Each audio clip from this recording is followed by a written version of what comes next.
क्या अब्र की गर्मी में घड़ी पहर है उमस, गर्मी के बढ़ाने की अजब लहर है उमस, पानी से पसीने की बड़ी नहर है उमस, हर बाग में, हर दश्त में, हर शहर में है उमस, बरसात के मौसम में निपट जहर है उमस, सब चीज तो अच्छी है पर एक कहर है उमस।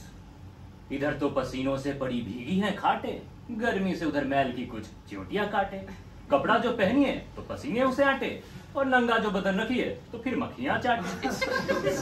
बरसात के मौसम में निपट जहर है उमस, सब चीज तो अच्छी है पर एक कहर है उमस।